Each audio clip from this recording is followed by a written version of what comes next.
The 2017 Thousand Islands Open is back in Rockport, Ontario for its third year. A growing field of participants have joined in the competition, vying for a piece of the $150,000 plus in prizes which include a brand new Ranger Evinrude boat package. Last year, strong winds knocked teams around in both Lake Ontario and the St. Lawrence River. The winds changed plans, patterns, and results over the 3 days of fishing. Teams that were on top one day would falter the next. Even though all the teams were affected, some stayed the course fighting through the pounding waves and brought back some beautiful fish that kept them up in the standings. At the end of day 2, the top 10 teams were determined and half of the field was cut down with only the top 37 fishing the next day. Each team took a shot at picking a key that could start the engine and win them a brand new boat. Dennis Carnahan would be that lucky angler. Winning the boat would cap off his excellent performance in the tournament that he fished without the aid of a second stick. The winds died down a bit on day 3, allowing teams the opportunity to get on the big fish they were missing. At the end of day 3, impressive weights made it to the scales, but for most teams, it wasn't enough to shoot them into the top. For the second year in a row, Neil Farlow and Tom Streep would find themselves in the winner's seat, and once again it would be taken from them, this time by Larry Mazur and Joe Fonzie. Curtis Richardson and Brad Arnott hit the stage with a 2-day total just under 50 pounds. 25.75 to your 2016 Thousand Islands Open champions, Curtis Richardson and Brad Arnott. It's an amazing event, my first year here. I tell everybody it's the best bass lake in the entire world. There's nothing that even touches it, in my opinion. Curtis and Brad set the record in 2016, and now with a full field of 100 teams fishing in the best fishery, can the record be broken? Because of the high water, the waves aren't deep enough to clean them up. I think that might be an issue. And the fact that you've got exceptional smallmouth fishing, you've got largemouth fishing that's incredible if you want to go do them. This is a fantastic fishery, holds a lot of big fish. The chances of getting a big bag are really, really great here. Most days you don't really know what a good bag is anymore. Like, you can come in with 20, 21 pounds and you may be in 20th place.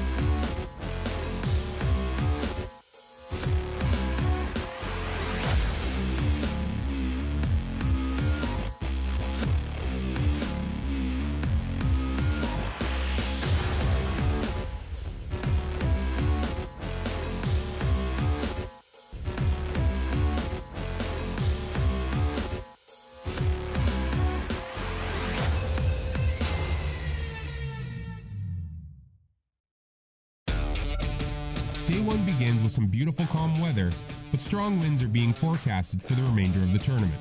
A successful pre-fish has put the teams on fish, but they need to plan for 3 days. This is a marathon, not a sprint, and today's good weather bodes well for teams headed out to the big water. I think if you don't take advantage of the weather today, you're going to regret it on day 2 and 3. So we're going to make the run out to the lake. It's a calm day, and we're going to go for it. Hopefully start off this tournament with a bang, and if we come back with 20 pounds, I'd be happy. 25, I'll be ecstatic. We did find some fish in the river yesterday. We're going to leave that for tomorrow. We're here for higher winds, so we're going to make the run to the big lake today because the weather's permitting, and we did find some fish out there. All right. He just wants me to get him out on the main lake. He knows where the big fish are, and that's where we have most of our luck. Sometimes we make it there, and sometimes we don't. When we don't make it, we don't do very well. If we get out there and the fish are there, then it's a good day. Teams get ready to blast off, but not all teams have an interest in running to the lake. The river is an option that can pay off as well. Practice was really good. We did a little bit of lake, a little bit of river. Our strength is definitely the river, so I think we're going to stick with our strength, let the big guns handle the lake, and see where we're at after that. I think as the day goes on, my bite will get better. There's another spot in the river that I was confident I could get a limit in quicker, but I don't think I have the shot at the 5 and 6 pounders like I do in my other spots. So. A lot of big fish out there this year. A lot of guys saying they're catching big fish. It's crazy. But a lot of boats, so they're all sharing the same fish. Key's going to be getting to your spot first.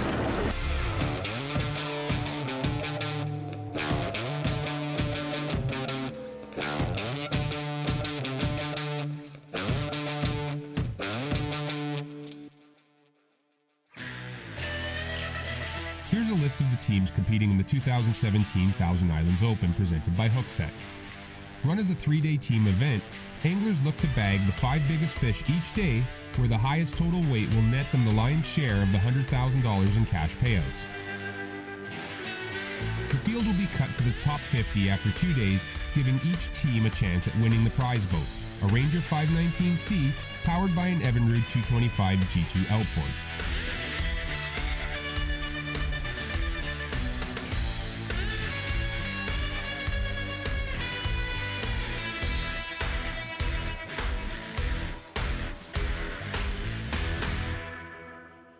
We're here at day 1 of the Thousand Islands Open. We just let our 100-boat field go.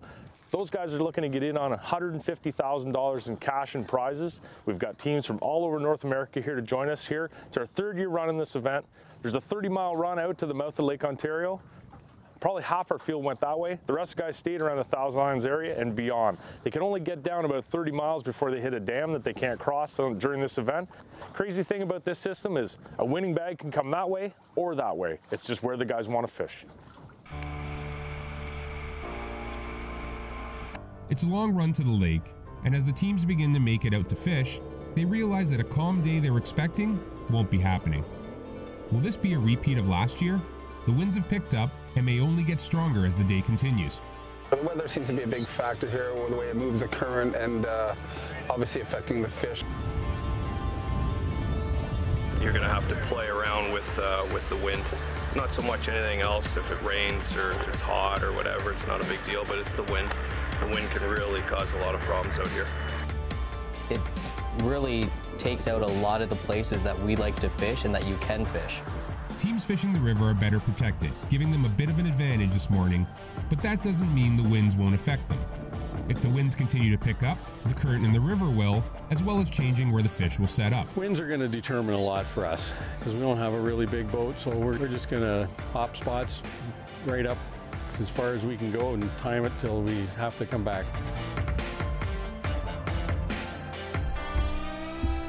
If it gets too windy, that'll change things a little bit because the big lake will be tough to manage, and it'll eat a lot of time trying to get from spot to spot. It makes it a little bit rough out there and harder to get around, but it's kind of what you expect when you come to Lake Ontario.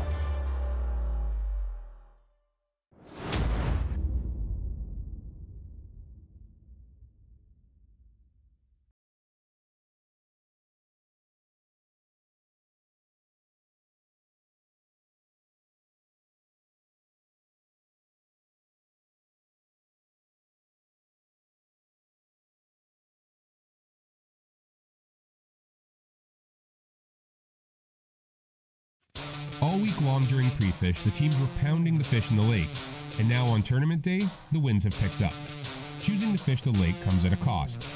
It takes longer to get out there, it's a day-long commitment, and teams are rolling the dice. Once you're out there, you're there. Matt Holland and Pat Campbell are one of the teams that decided to take advantage of the forecasted calm conditions. The problem is, things aren't so calm. We thought it was going to be a great day, and it wasn't what we hoped for.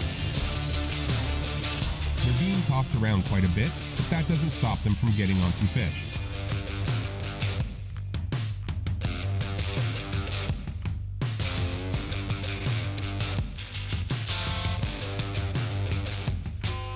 The first fish that's brought into the boat is a good one. If they can keep netting this quality fish, it'll make the run out here worth it.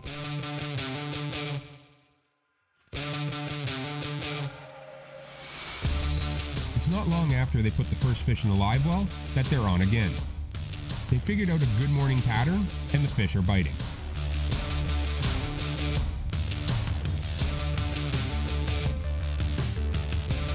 Started out really well. First fish in 5 minutes, and then a couple more decent ones after that, and then it was working for us.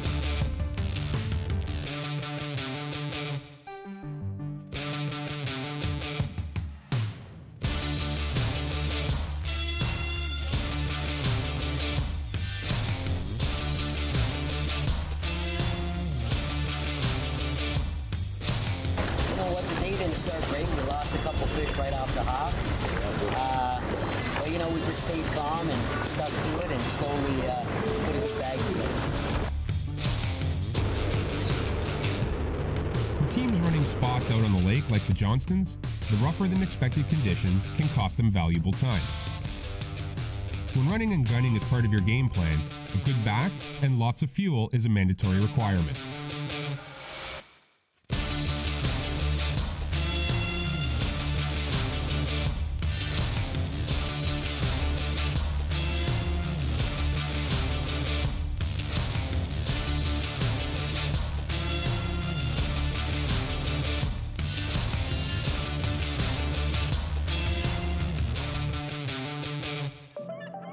Teams fishing the river this morning are having a completely different experience.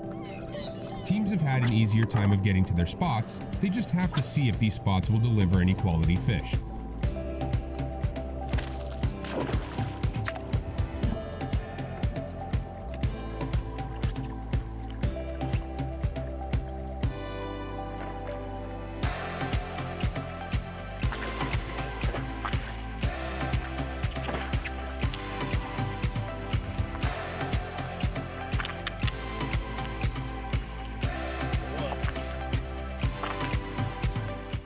Team 42, Jesse Hilliard and Mike DeVos's pre-fish led them to fish the river instead of the lake. We went out on the lake the one day when it was last calm before it got really rough. We got a 525 out there. That's the only fish we caught all day. Yesterday we kind of stumbled on this little bit of a big area. We came in here and we just pulled up on this thing here and we just shut the motor off and went, holy shit. They were everywhere, so. Then we just then boats started coming in here all the time. Just kind of stumbled on. That's a good one.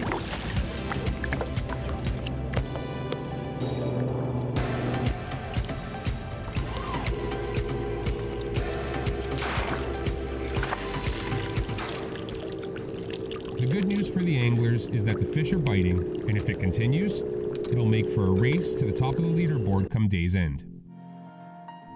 Jack Levert and Steve Barnett are fishing deeper waters in the river, and conditions are beginning to change.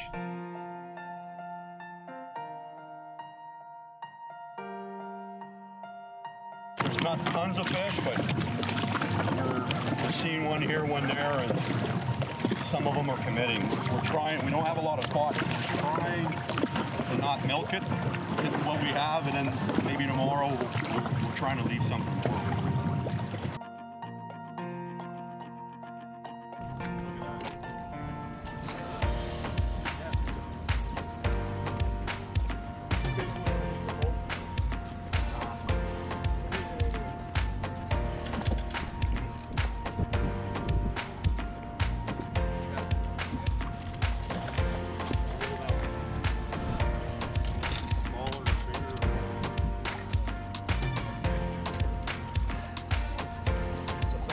Definitely bigger than what we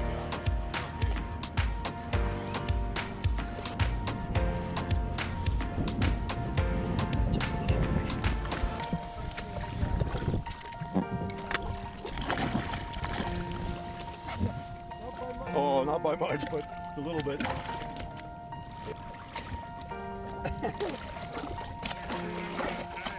Yeah. The morning bite is done, and teams need to reassess their situations for the afternoon. The conditions out on the lake are still windier than expected, but for those that committed to come out here, there aren't many options. We did find some fish out there, spotty. It wasn't a lot of big fish, but some in the 3s, 3.5, so if we can get a couple big ones in there, 4s or 5s, that would be a bonus. But we'll be happy with, you know, over 15 pounds if we can get that.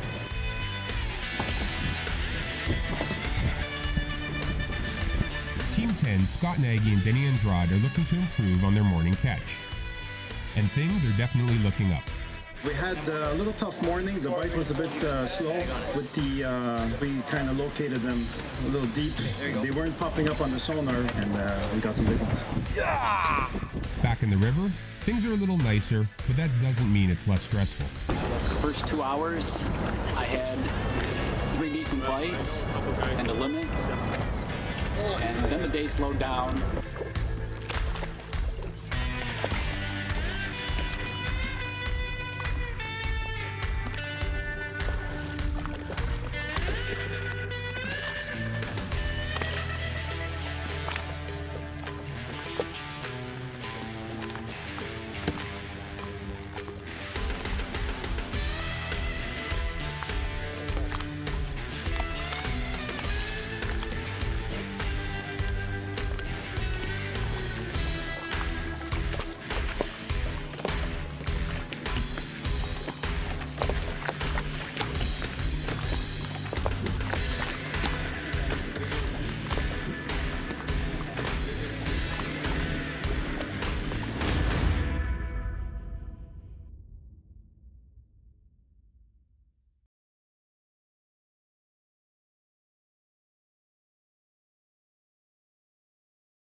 We're going to hit a few more spots and hope for one big fish. One big fish.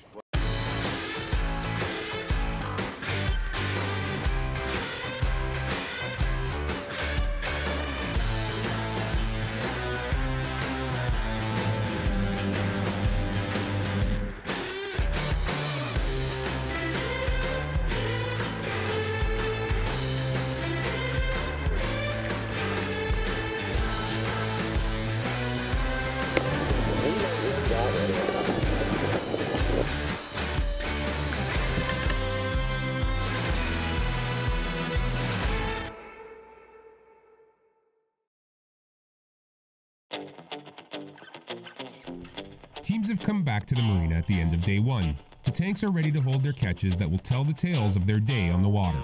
River, lake, wind, sun, time, and a number of other factors are going to separate a good bag from a bad and who will come out on top.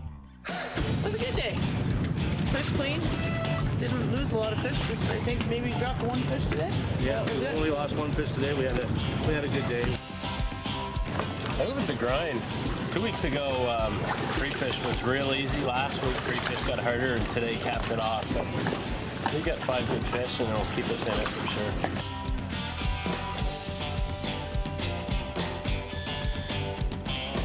We went to the lake right off the bat and ended up catching lots of fish, but all 2-pounders. So came back at 2 o'clock and fished for half an hour and ended up getting a 5.5, 4.5, and a couple other fish just to round out the day, but didn't. Probably should have stayed in the river right off the bat. So we were way down the river. We didn't go to the lake. We went the other way, and just it seemed like in the afternoon the fish were biting a whole lot better for us.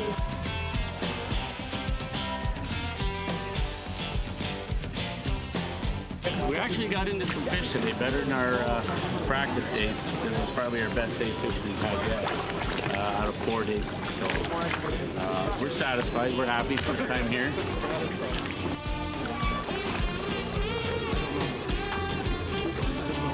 You know, we had one of those grind and scratch and hit a bunch of spot bees. I mean, we got some decent fish. Like I said, it was a decent day. We had worse days, but we've also had better days.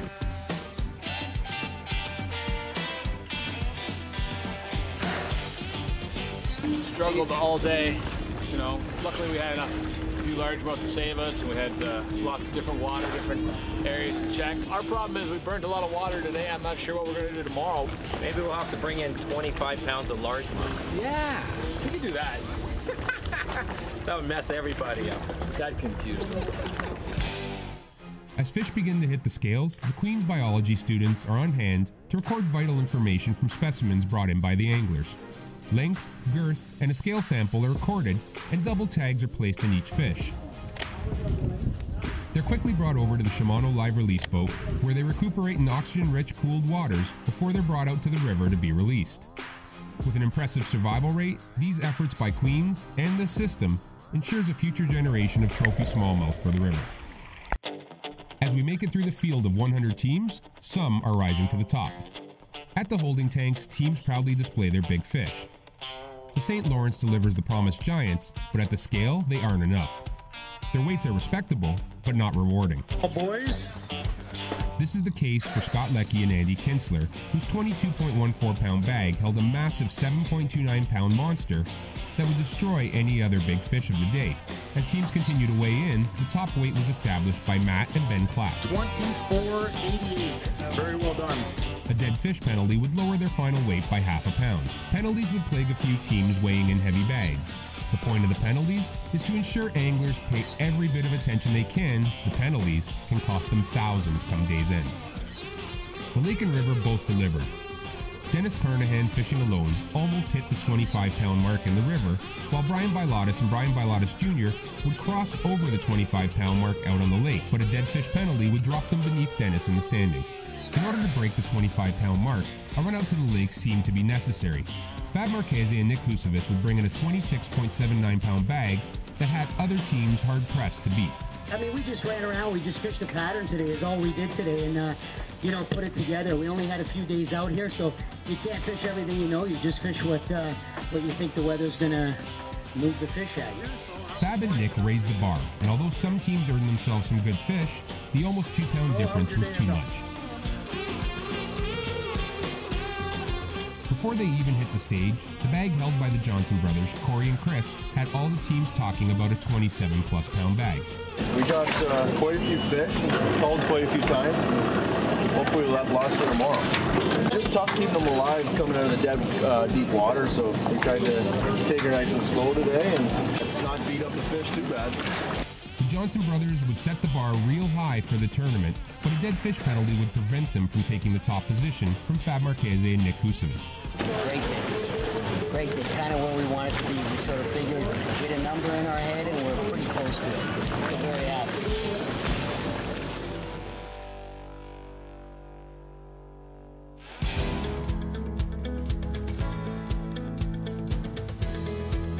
Here are the top 40 standings after day 1 of the Thousand Islands Open. The incredible part about this fishery and these anglers is that over 22 pounds for 5 smallmouth is needed to maintain a top 20 position. With weights like these, the record from 2016 may not stand a chance.